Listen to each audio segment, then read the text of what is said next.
Olá pessoal, boa tarde.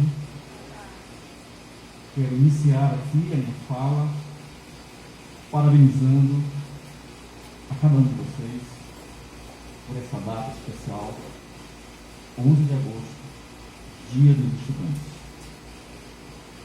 Hoje nós teremos, portanto, uma programação alusiva ao dia de vocês, feita por estudantes para estudantes.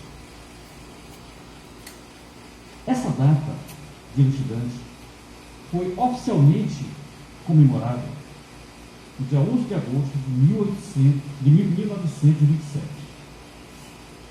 Os estudantes do curso de Direito estavam a comemorar a implantação do primeiro curso de Direito no Brasil em 1827, pelo imperador Dom Pedro I.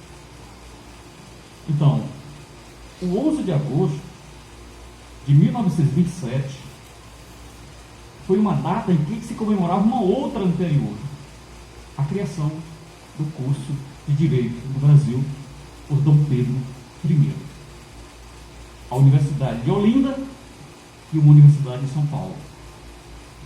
E por que esses estudantes resolveram não só comemorar essa data, a fundação da universidade, do curso de Direito, e tornar essa data a data de todos os estudantes?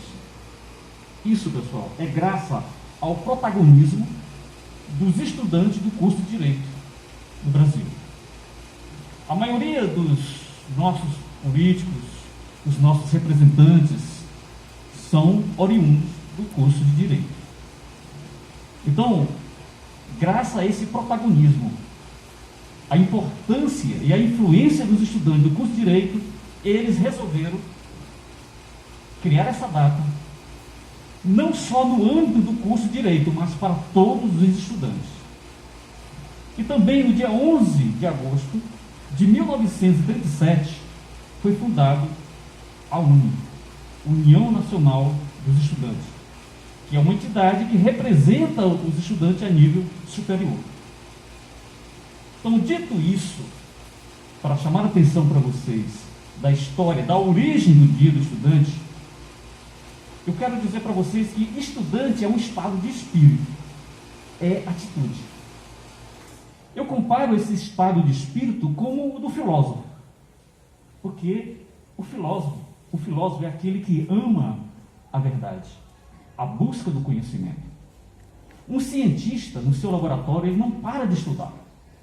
Porque se ele parar de estudar e de pesquisar, ele vai ter as suas teses superadas por outra. Portanto, ser estudante é ter uma atitude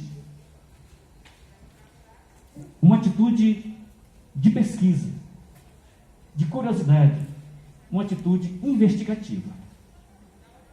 E outra coisa, ser estudante não é só também pensar na sua carreira. Sim, nós temos que pensar na nossa carreira profissional, mas é também nos preocupar com o entorno, com a sociedade em que nós vivemos. E a geração de vocês terá que lutar para assegurar a existência do amanhã, porque poderá estar ameaçado por diversas maneiras.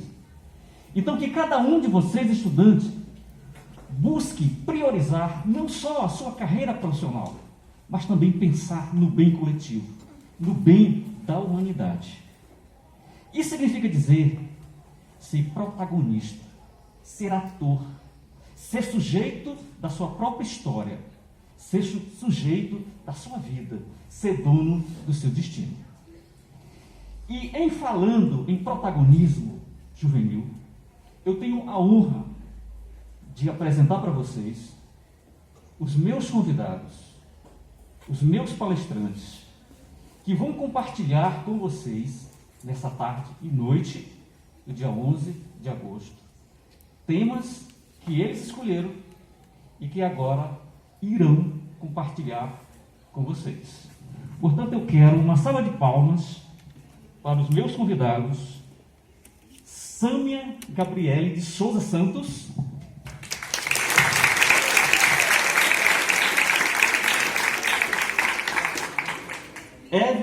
da Silva Vieira. Vamos aplaudir. Aldo José de Castro Costa.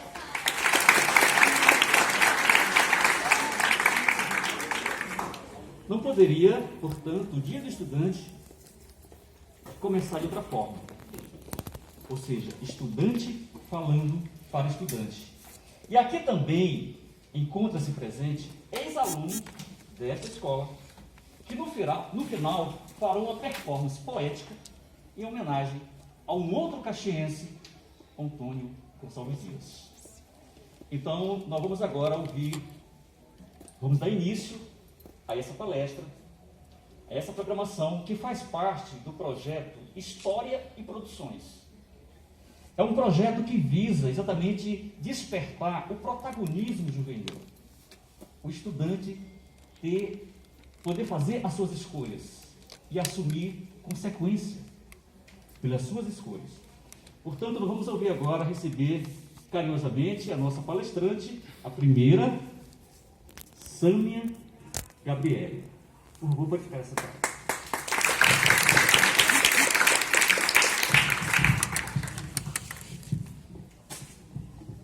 Boa tarde a todos e a todas.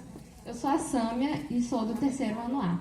E primeiramente gostaria de cumprimentar todos aqui que estão aqui presentes e também lembrar que hoje é o Dia do Estudante e parabenizá-los por essa data, não só os alunos que se encontram matriculados na escola, mas aqueles que se disponibilizam todos os dias a continuar aprendendo, não sobre as matérias que são passadas por uma instituição, mas sobre aquilo que, na maioria das vezes, está invisível e a gente nem percebe, que são as experiências que nos é dada pela vida. E, para contextualizar, no final do primeiro semestre, foi proposto a nós, alunos do 3º ano A, que analisássemos de uma forma um pouco mais profunda um documentário passado pelo professor Gilvaldo Quinzeiro na disciplina de História. Esse documentário, ele retratava a história dos Estados Unidos nos anos 20 e foi nos dada a autonomia de escolher um tema que a gente se interessasse para nós ou para passar para outras pessoas, que seria interessante para passar adiante. E o tema escolhido por mim, já que foi me dada essa autonomia, foi sobre as flappers. As flappers, ou numa tradução bem literal para o português, significa melindrosas. E na década de 1920, no século passado, elas eram moças que usavam roupas que mostravam demais do corpo. Ela usava cabelo na orelha, apesar do padrão naquela época ser um cabelo um pouco mais comprido. Elas bebiam e fumavam em público também. Esse termo ele surgiu depois da popularização do filme The Flapper, que é dirigido por Alan Crosland e estrelado por Olive Thomas, que representa uma protagonista muito exagerada, seja no modo de se vestir, de falar, de agir e se comportar no geral. Naquela época, a palavra que definiam as melindrosas era androginia, porque, na maioria das vezes, elas se comportavam como de maneiras que eram associadas ao gênero masculino. E tinham um jeito barulhento e também usavam de expressões muito expositivas. E vale lembrar que elas também defendiam o direito ao voto, além de ver a necessidade de falar sobre questões de gênero e também de religião. E as flappers eram muito comentadas naquela época e era de se esperar, levando em conta toda a euforia que existia naquela época. E no documentário tem uma citação que fala: ela não é mais como a sua própria avó. E ela usa termos como impetuosa e também, buscando na literatura, a gente agrega termos como libertina. E eu acredito que a surpresa que essa frase me causou quando eu pude assistir o documentário foi a mesma sentida pela sociedade conservadora da época, quando as flappers se popularizaram. Visto que, comparando as flappers com as gerações anteriores, elas não passavam de meninas inconsequentes e desinteressadas pela vida. E ao aprofundar isso me levou à participação de Chimamanda Adichie no TED Talks. Ela é uma escritora africana e foi lá para falar sobre o tema O Perigo de uma História Única. E ela diz que: diga uma coisa, somente uma coisa, repetidamente para um povo, e é isso que eles se tornarão. E ao analisar essa frase, ela exemplifica a história dos pais dela, que falavam para ela que o filho da menina que trabalhava na casa deles era uma pessoa muito pobre, eles não tinham acesso à comida de qualidade nem a água potável, mas quando ela teve a oportunidade de conhecer essa família, ela percebeu que eles eram muito talentosos com artesanato e também tinham bons costumes.